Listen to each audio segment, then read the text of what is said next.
Assalamualaikum warahmatullahi wabarakatuh. Apa kabar kalian semua? Semoga kita semua selalu dilindungi Allah Subhanahu wa Ta'ala. Nah, pada pagi hari ini kita akan membahas tentang makna alinea dan pokok pikiran pembukaan Undang-Undang Dasar Negara Republik Indonesia tahun 1945. Sebelum kita mulai pembahasan ini, yang perlu kalian ingat adalah pembukaan Undang-Undang Dasar Negara Republik Indonesia tahun 1945 ini memiliki 4 alinea yang tidak bisa dirubah. Kenapa tidak bisa dirubah? Karena di dalamnya terdapat tujuan cita-cita bangsa, dasar negara, kemudian ada lagi bentuk negara Indonesia. Jadi tidak bisa dirubah. Mari kita mulai dari alinea pertama. Bunyinya adalah bahwa sesungguhnya kemerdekaan itu ialah hak segala bangsa dan oleh sebab itu maka penjajahan di atas dunia harus dihapuskan karena tidak sesuai dengan pri kemanusiaan dan pri keadilan. Mudah-mudahan kalian ingat ya alinea pertama itu. Kemudian maknanya adalah kuatnya pendirian bangsa Indonesia untuk mencapai kemerdekaan dan melawan penjajah. Pada intinya, alinea pertama ini bermakna Indonesia melawan adanya penjajahan yang ada di dunia ini karena tidak sesuai dengan pri kemanusiaan dan pri keadilan. Yang diingat itu aja ya. Indonesia melawan penjajahan yang ada di dunia karena tidak sesuai dengan pri kemanusiaan dan pri keadilan. Kemudian kita lanjut ke pokok pikirannya. Pokok pikiran alinea pertama itu adalah penjabaran dari sila ketiga, sila persatuan. Yaitu negara ingin melindungi seluruh warga negara. 1. 2. Negara mengatasi segala macam paham golongan yang ada. 3. Setiap warga negara wajib mementingkan kepentingan negara di atas kepentingan golongan atau pribadi. Jadi pokok pikiran dari alinea pertama itu yang penting adalah negara Indonesia melindungi seluruh warga negaranya dengan baik. Itu intinya. Kemudian kita lanjut ke alinea kedua. Bunyinya adalah dan perjuangan pergerakan kemerdekaan Indonesia telah sampailah pada saat yang berbahagia dengan selamat sentosa menghantarkan rakyat Indonesia ke depan pintu gerbang kemerdekaan negara Indonesia yang merdeka, bersatu, berdaulat, adil dan makmur. Maknanya menunjukkan kebanggaan dan penghargaan atas perjuangan bangsa untuk mewujudkan negara yang merdeka, bersatu, berdaulat, adil, dan makmur. Inti dari makna alinea kedua adalah rasa bangga bangsa Indonesia karena sudah berhasil mencapai kemerdekaan. Itu inti dari makna alinea kedua. Kemudian pokok pikirannya, penjabaran dari sila kelima, keadilan sosial bagi seluruh rakyat Indonesia. Pokok pikiran dari alinea kedua ini menyatakan suatu tujuan yang ingin dicapai dalam pembukaan dan merupakan suatu sebab. Jadi sebab kita ingin mencapai kemerdekaan itu apa? Karena kita ingin menciptakan suatu negara yang bersatu, berdaulat, adil, dan makmur. Itu. Kemudian kita lanjut ke alinea ketiga.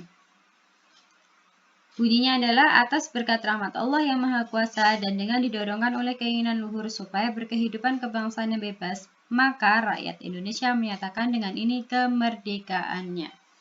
Maknanya adalah kemerdekaan yang dicapai oleh bangsa Indonesia merupakan rahmat dari Tuhan Yang Maha Esa.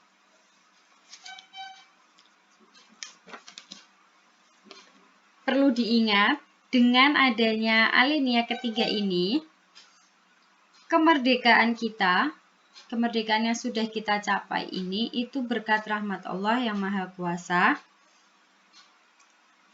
karena sudah memberikan kemerdekaan itu kepada kita melalui para leluhur-leluhur bangsa, para pahlawan bangsa.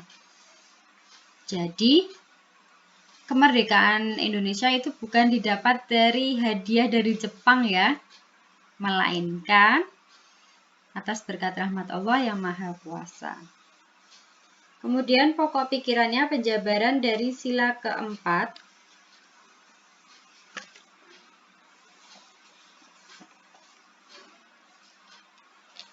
yaitu negara yang berkedaulatan rakyat berdasar atas kerakyatan dan permusyawaratan perwakilan. Di sini melambangkan bahwa bangsa Indonesia itu menjunjung tinggi adanya kedaulatan rakyat, adanya permusyawaratan. Kedaulatan rakyat itu gimana toh? Kedaulatan rakyat itu pemerintahan yang dari rakyat, oleh rakyat, untuk rakyat. Itu dipegang teguh oleh Indonesia. Kemudian permusyawaratan perwakilan. Segala sesuatu masalah yang ada di Indonesia itu diselesaikan dengan cara musyawarah mufakat. Kemudian alinea keempat, ini panjang ya. Bunyinya adalah kemudian daripada itu untuk membentuk suatu pemerintahan negara Indonesia yang melindungi segenap bangsa Indonesia dan seluruh tumpah darah Indonesia, dan untuk memajukan kesejahteraan umum, mencerdaskan kehidupan bangsa, dan ikut melaksanakan ketertiban dunia yang berdasarkan kemerdekaan, perdamaian abadi, dan keadilan sosial. Maka disusunlah kemerdekaan kebangsaan Indonesia itu dalam suatu Undang-Undang Dasar Negara Indonesia yang terbentuk dalam susunan Negara Republik Indonesia yang berkedaulatan rakyat dengan berdasarkan kepada ketuhanan yang Maha Esa, kemanusiaan yang adil dan beradab, persatuan Indonesia, dan kerakyatan yang dipimpin oleh hikmat kebijaksanaan dalam permusyawaratan perwakilan, serta dengan mewujudkan keadilan sosial bagi seluruh rakyat Indonesia. Alinea keempat ini alinea yang paling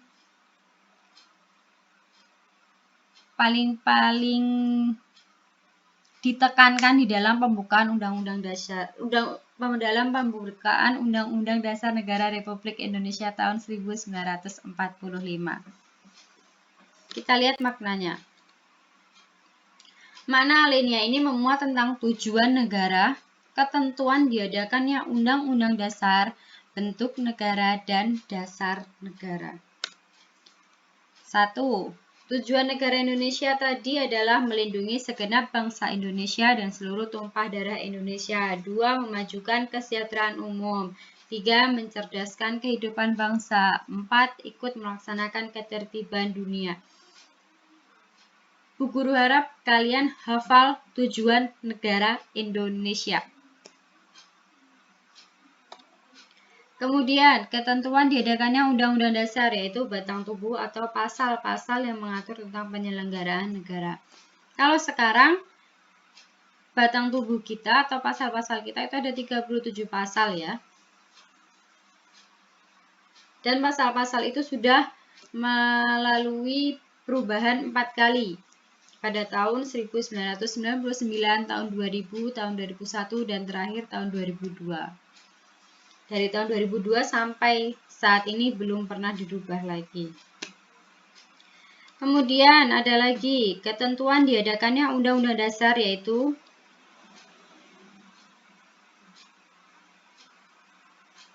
maaf, ini sama yang atas. Kita skip, kita lanjut. Prinsip bentuk negara Indonesia itu bentuknya adalah republik yang berkedaulatan rakyat. Kita republik, tapi kita juga kedaulatan rakyat. Republik itu dipimpin oleh presiden Namun, kekuasaan tertingginya itu ada di tangan rakyat. Contohnya gini, kita ada presiden, tapi presiden itu harus dipilih oleh rakyat. Karena apa? Kalau kita tidak memilih, berarti kita tidak berkedaulatan rakyat. Dan kalau kita tidak memilih, kalau kita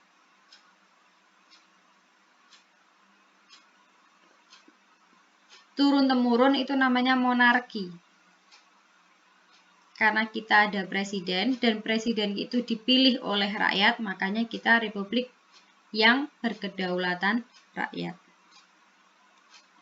Yang terakhir adalah dasar negara kita, Pancasila. Pancasila ini diperingati lahirnya tanggal 1 Juni 1945. Pancasila ini yang memberikan nama adalah Insinyur Soekarno. Awalnya namanya Pancadharma, kemudian diganti oleh ahli bahasa menjadi Pancasila. Pokok pikiran.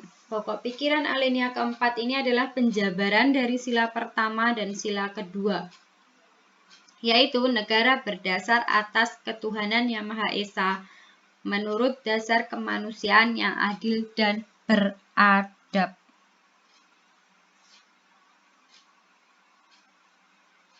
Jadi, sebagai rakyat Indonesia kita harus taat, kita harus bertakwa kepada Tuhan Yang Maha Esa dan memelihara budi pekerti luhur serta memegang teguh cita-cita moral rakyat yang luhur. Kita sebagai bangsa Indonesia wajib mempunyai salah satu keyakinan, dan kita berkehidupan di negara itu juga harus adil dan beradab. Kita bangsa Indonesia punya adab, tidak bisa sembarangan.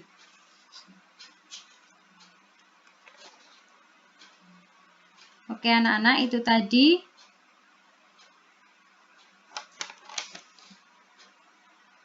sekelumit